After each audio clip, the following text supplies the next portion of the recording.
Ya, luar biasa ya, meskipun terkena bencana tapi tetap iman harus dijaga, tetap beribadah. Tadi sempat salah satu relawan, salah satu warga juga yang menjadi korban bencana banjir di Sumatera Barat bilang ingin bantuan peralatan sholat.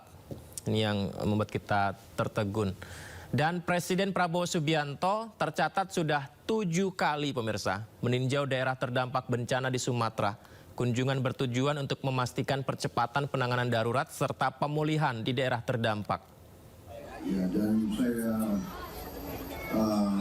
bersyukur keadaan sudah membaik, walaupun kita semua masih prihatin, tapi kita bekerja keras supaya segera memulihkan keadaan.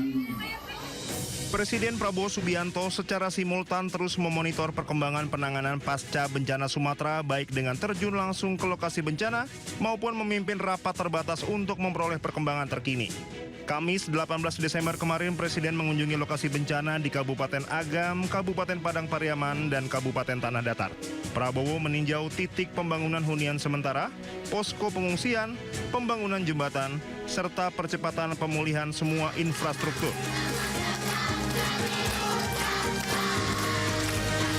Selama bencana 3 pekan terakhir ini, Prabowo telah mengunjungi Aceh sebanyak 3 kali, Sumatera Utara 2 kali, dan Sumatera Barat 2 kali. Kunjungan ini dilakukan sebagai bagian upaya Kepala Negara memastikan percepatan penanganan darurat serta pemulihan di daerah terdampak. Presiden juga memantau distribusi bantuan, proses evakuasi warga, serta langkah-langkah pembukaan akses jalan.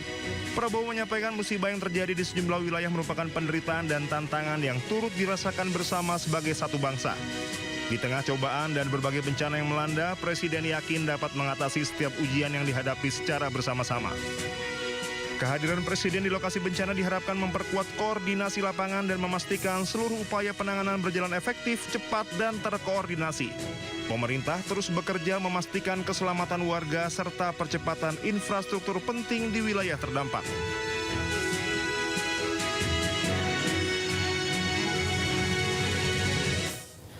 Pemirsa, dalam keterbatasan warga yang terdampak bencana di Tanjung Mutiara, Tanah Datar, Sumatera Barat masih tetap menggelar sholat Jumat.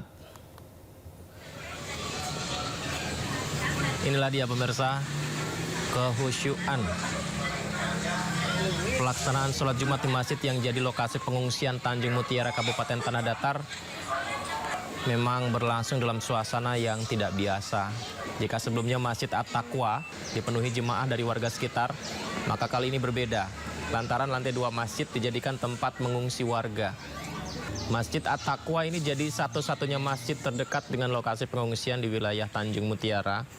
Di kawasan ini terdapat 6 titik pengungsian dengan sebagian besar warga mengungsi di musola atau surau yang terdapat di sekitar pemukiman.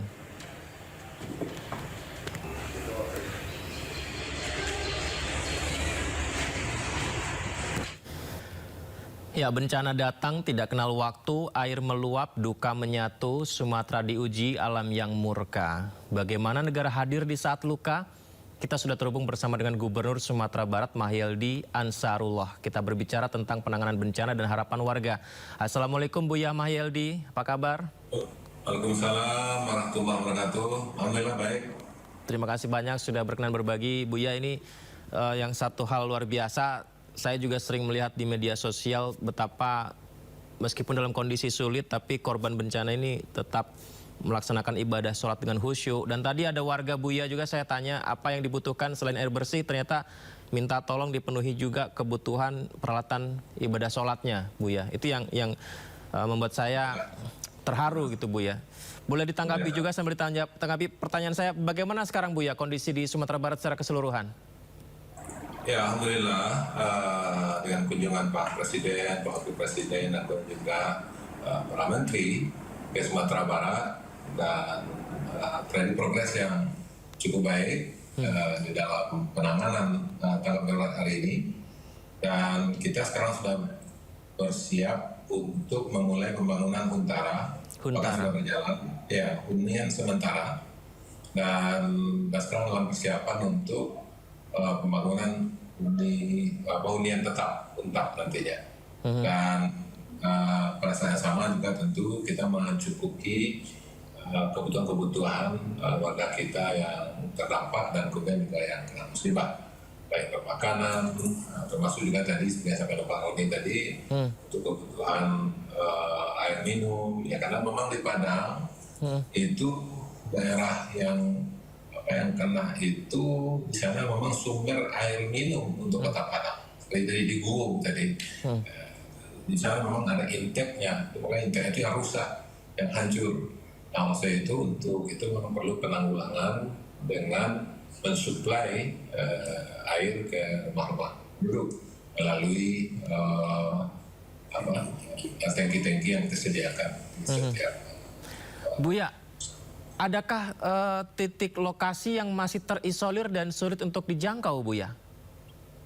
Alhamdulillah, beberapa hari yang lalu itu semuanya sudah terjangkau dan bahkan sekarang ini sudah kendaraan roda 4 sudah masuk dan sebelumnya minimal roda 2, sehingga memang suplai untuk kebutuhan pengungsi atau kebutuhan warga masyarakat itu sudah bisa kita kirimkan. Nah, sehingga ini seperti yang disampaikan oleh Pak Roni tadi juga, bahwa untuk pemakanan itu sudah memadai, insya Allah. Dan kemudian kan juga hari ini juga datang kiriman bantuan dari Menteri Pertanian dan Pangan, itu lebih kurang 65 ton, dan kita distribusikan langsung ke kota-kota.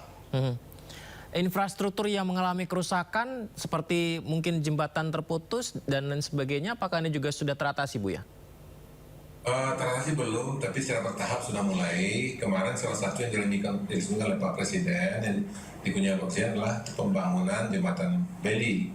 Alhamdulillah itu selesai, dan kemudian juga sudah ada lebih kurang 5 atau 6 yang sudah selesai, dan kita minta tambahan kepada Kementerian PU, yaitu sebanyak 28 lagi yang kita minta. Karena memang ini ada dukungan, karena memang jembatan kita yang patah, kemudian yang di bawah banjir itu cukup banyak jumlahnya. Nah, kemudian sampai juga kita melakukan pembenahan terhadap jalan, karena memang jalan kalau timbunan itu sudah bisa kita bersihkan, tapi yang masih banyak sekarang adalah jalan yang memang terbat, ya, sehingga memang tidak bisa dilewati. Nah, itulah makanya tadi perlu jembatan Beli tadi itu.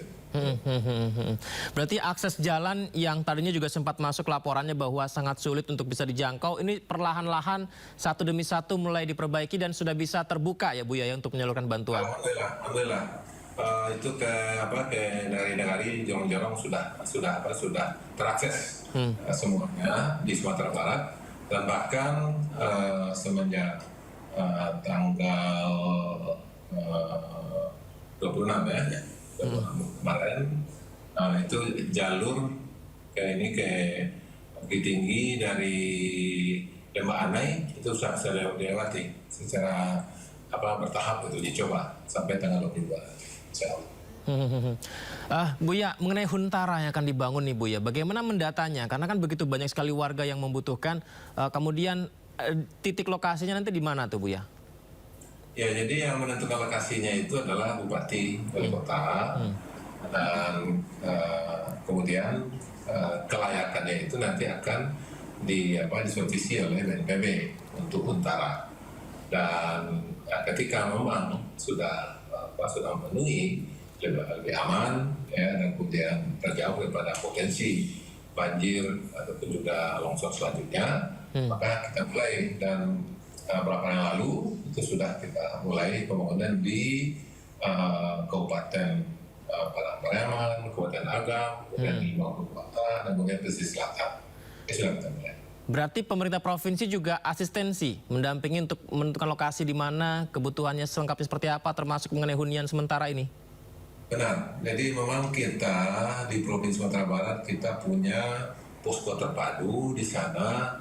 Tergabung semuanya, TNI, Polri, BNPB, kemudian pemerintah provinsi, dan kemudian juga dari Basarnas, semuanya. Jadi kita punya posko terpadu sehingga memang itu terpantau. Bahkan kita punya dashboard, yaitu real time, itu bagaimana perkembangan per hari itu kita dapatkan, dan dan 2 kali satu hari kita evaluasi, yaitu pagi jam 8 dan kemudian jam 5 sore. Sehingga kita ada pembaruan data dan kemudian juga memvalidasi data perkembangan di lapangan.